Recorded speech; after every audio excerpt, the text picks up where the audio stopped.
thecookbook.com.au, where we provide you great, simple, easy recipes for everyday living.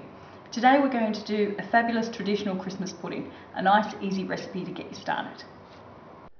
The recipe for this Christmas pudding is available on thecookbook.com.au, but we will talk through the recipe ingredients as we go. You're going to need about 135 grams of plain flour and the same amount of brown sugar. The flour doesn't need to be sifted at all, just give it a really good stir with the brown sugar just to break up the lumps that may be in the brown sugar.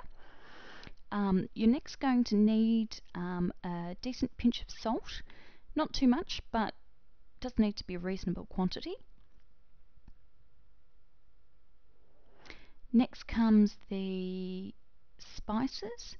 You're going to need about half a teaspoon of nutmeg and half a teaspoon of cinnamon. If you do prefer a spicier pudding, then you could obviously increase those amounts. You could use up to a teaspoon of each spice.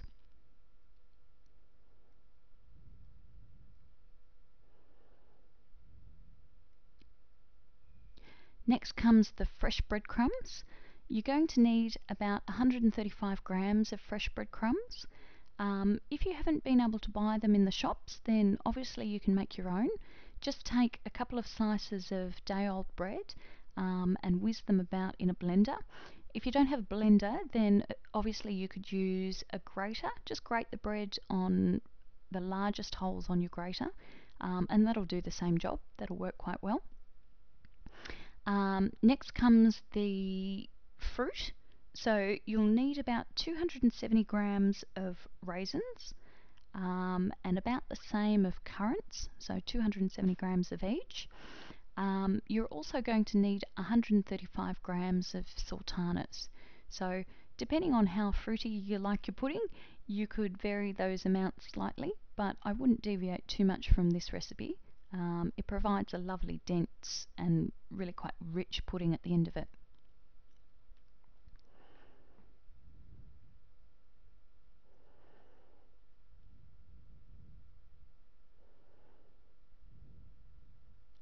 So just put all of the fruit in, then you're going to give everything a really good stir. You want to make sure that the flour and sugar mixture coats all of the fruit really well. This just helps stop the fruit from sinking to the bottom of the pudding and just evenly distributes the fruit. Add in about a quarter of a packet of candied peel or mixed peel. That's equal to about 100 grams of mixed peel. You're also going to need about half a cup of slivered almonds, just blanched almonds.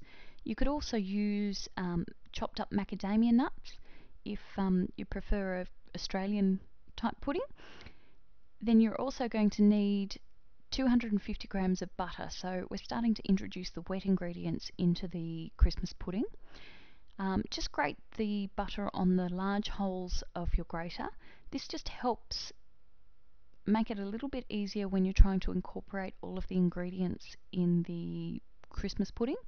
Just makes them combine easily. So add in the butter. Then the secret ingredient to this particular Christmas pudding recipe has got to be the Granny Smith apple. So just peel off the skin. You don't really want that in this recipe. It just makes it a little bit too fibrous. And then you're going to grate the flesh of the apple just on the large holes of your grater. Grate it all the way down to the core. You don't want any of the hard core in there, but get all of the flesh as much as you can. Put that in with the butter.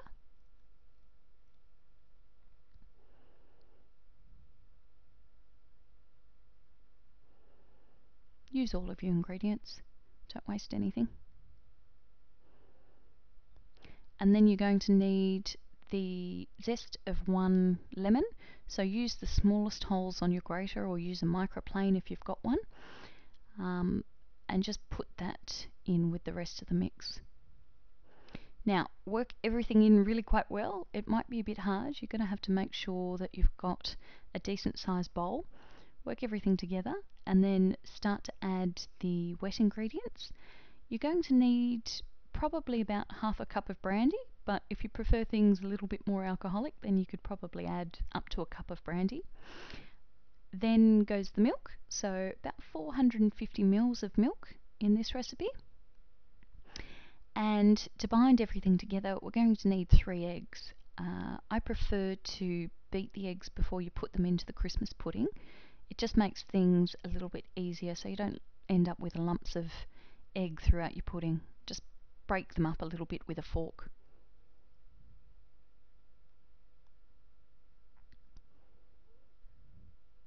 So just give them a bit of a whisk.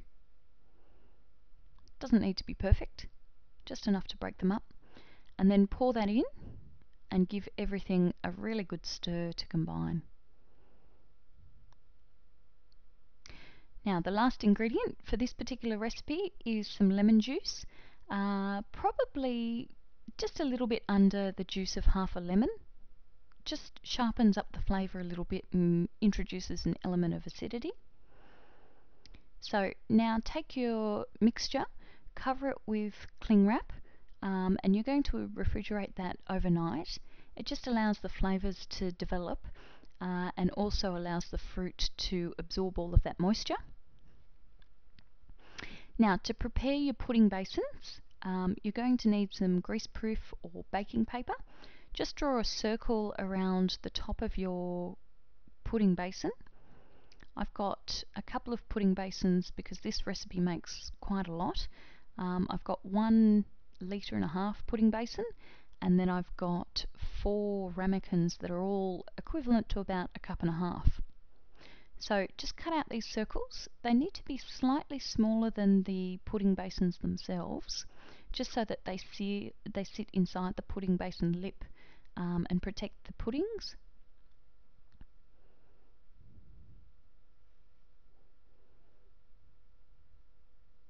So now we're going to grease the pudding basins.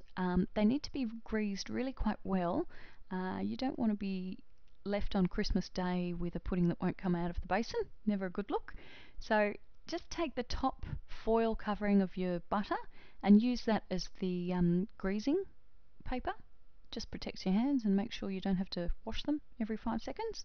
So give it a really good grease, lay it on quite thick, and then take your pudding mix. Just give it a little bit of a taste. It's okay at this stage, you can give it a taste.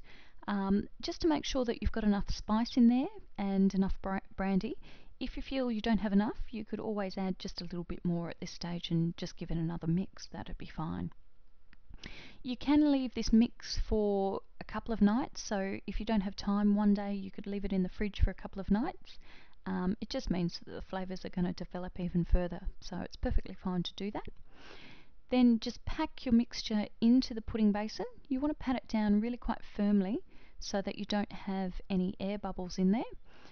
This particular mixture doesn't have any raising agent in it, so you don't need to worry about leaving any room for rising or anything like that. So just pack it down, smooth down the top, then add your baking paper or greaseproof paper round to the top. Just protects the pudding and keeps the moisture in when you're boiling the pudding.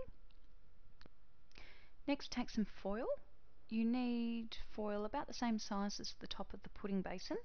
This just helps seal in the pudding and stops any of the moisture when you're boiling it from getting into the pudding. So just lay it over the top of the pudding basin, smooth down the edges. You want quite a nice tight seal around the top. Doesn't need to be too perfect though. Smooth that down, and then you're just going to trim the excess of foil. Make sure you don't use your good kitchen scissors for this because foil will blunt the scissor blades. So just trim it down. You want the foil around the lip, probably an inch or so around the top of the lip there. And then just take some kitchen twine or some wool, whatever you've got on hand, just anything that's going to withstand the heat of being boiled. And just secure the piece of foil quite tightly with the twine around the top lip of the pudding basin. You might need a helper just to hold it there while you tie it off, but if you can do it yourself, that's fine. So tie it off quite snugly. Then take your saucepan. It's got to be quite a heavy base saucepan because the pudding boils for such a long time. Fill the saucepan about a third, or probably about halfway up the side of the pudding basin. Then put on a lid, put it on the stove and bring it to the boil, and then simmer it for about 4 to 6 hours. So once you've finished cooking your Christmas puddings, allow them to cool completely, stick them in the fridge until you're ready to go on Christmas Day. Christmas Day, it'd be nice and easy, pull them out of the fridge, bring them up to room temperature, boil them again for probably about an hour or so, and then serve them with some brandy sauce or ice cream and flame them. It'll be delicious.